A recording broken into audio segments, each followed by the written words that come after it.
selamat datang kembali di channel 1000 Wajah Dongeng Mozaik Kisah Dunia. Di sebuah desa yang subur dan permai, hiduplah seorang gadis cantik jelita bernama Bawang Putih. Kehidupannya sempurna. Ayahnya seorang saudagar kain yang kaya raya dan baik hati, sementara ibunya adalah sosok yang penyayang. Mereka hidup rukun dan bahagia. Namun, seperti roda yang berputar, kebahagiaan itu tak berlangsung selamanya. Ibu Bawang Putih tiba-tiba jatuh sakit parah. Segala upaya pengobatan telah dilakukan, tetapi takdir berkata lain. Sang ibu tercinta akhirnya mengembuskan napas terakhir, meninggalkan Bawang Putih dan ayahnya dalam duka yang mendalam. Melihat putrinya yang selalu murung dan kesepian, ayah Bawang Putih merasa iba. Apalagi pekerjaannya sebagai saudagar sering memaksanya pergi jauh meninggalkan rumah. Ia berpikir, Bawang Putih butuh teman dan sosok ibu. Akhirnya, sang ayah memutuskan untuk menikah lagi dengan seorang janda dari desa tetangga. Janda itu memiliki seorang anak perempuan sebaya Bawang Putih yang bernama Bawang Merah. Awalnya, Bawang Putih sangat gembira. Ia menyambut ibu tiri dan saudari tirinya dengan tangan terbuka, berharap rumah akan kembali ramai dan hangat. Namun, harapan tinggallah harapan. Sifat asli ibu tiri dan Bawang Merah baru terlihat ketika sang ayah pergi berdagang. Ternyata, ibu tirinya adalah wanita yang tamak dan berhati licik, sedangkan Bawang Merah adalah gadis pemalas, sombong, dan penuh rasa iri. Sejak saat itu, kehidupan Bawang Putih berubah 180 derajat. Ia tidak lagi diperlakukan sebagai anak, melainkan sebagai pembantu. Setiap hari, dari fajar menyingsing hingga larut malam, Bawang Putih harus mengerjakan semua pekerjaan rumah, mulai dari memasak untuk seisi rumah, mencuci pakaian di sungai, menyapu, mengepel, hingga membersihkan kandang ternak. Sementara itu, Bawang Merah hanya bermalis-malison, berdandan, dan memamerkan pakaian barunya. Jika ada pekerjaan yang tidak beres, atau ia melakukan kesalahan kecil, Bawang Putih akan dimarahi habis-habisan.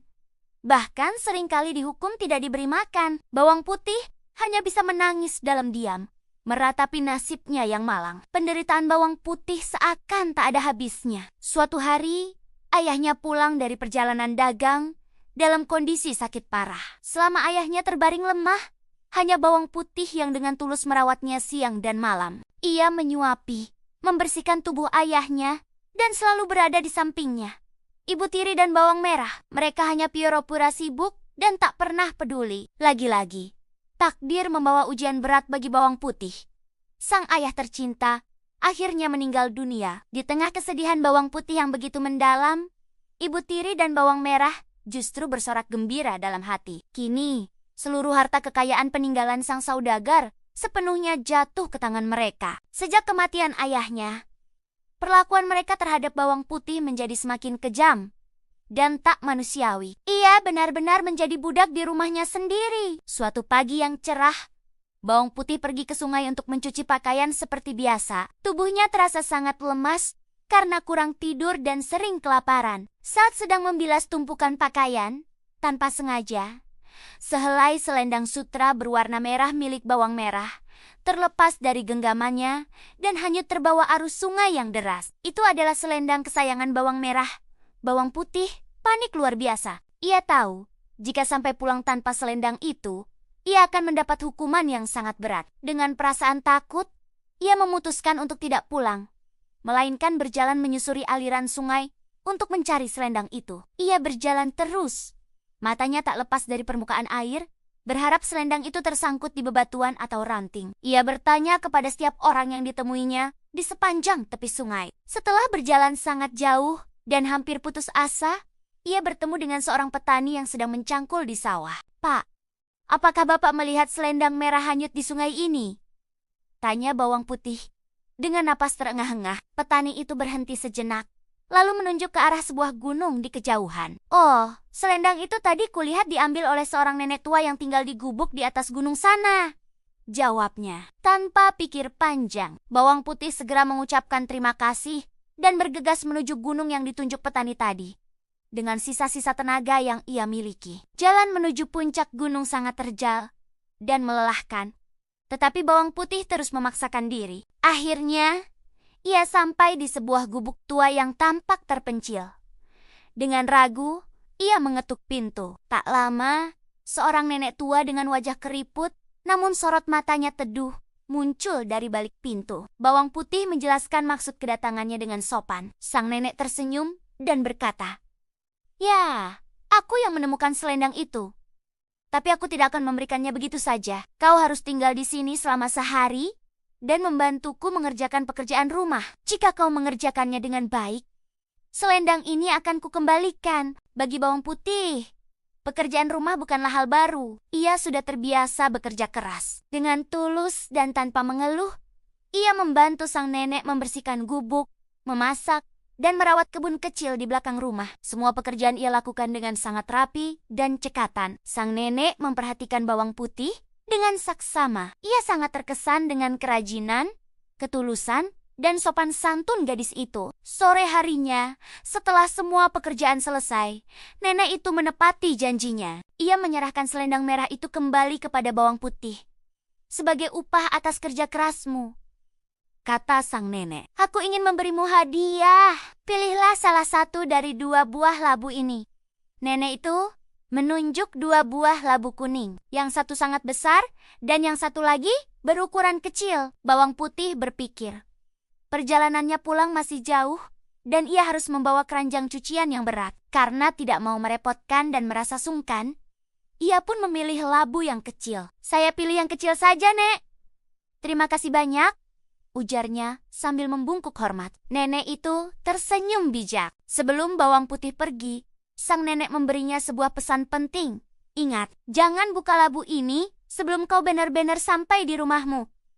Bawang putih mengangguk, mengucapkan terima kasih sekali lagi, lalu berpamitan untuk segera pulang. Begitu sampai di depan pintu rumah, ia sudah disambut dengan bentakan dan tatapan marah ibu tirinya. "Dari mana saja kau seharian ini? Anak tidak berguna!" teriaknya. Sebelum bawang putih sempat menjelaskan, ibu tirinya melihat labu kecil yang dibawanya. Dengan kasar, ia merebut labu itu dari tangan bawang putih dan membantingnya ke lantai hingga pecah berkeping-keping. "Untuk apa kau bawa sampah ini ke rumah?"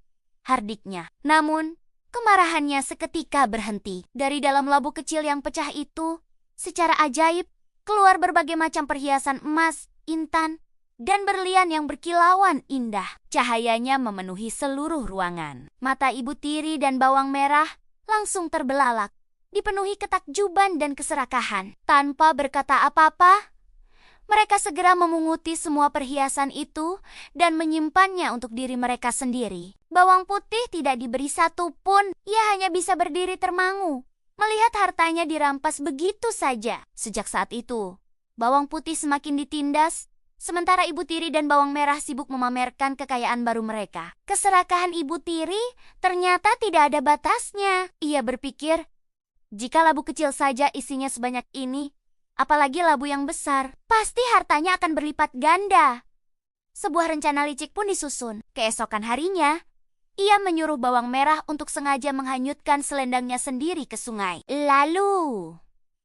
Lalu, bawang merah mengikuti jejak yang sama persis seperti yang dilalui bawang putih.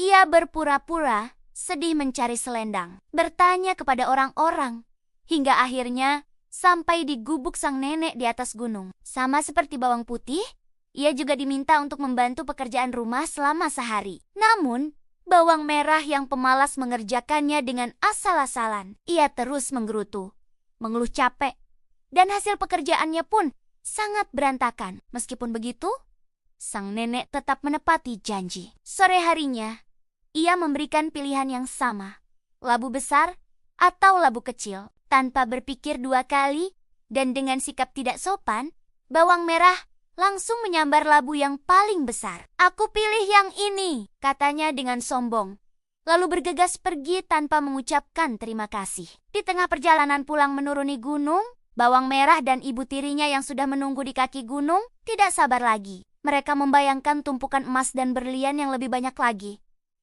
"Ayo kita buka sekarang saja, Bu. Aku sudah tidak sabar," kata bawang merah.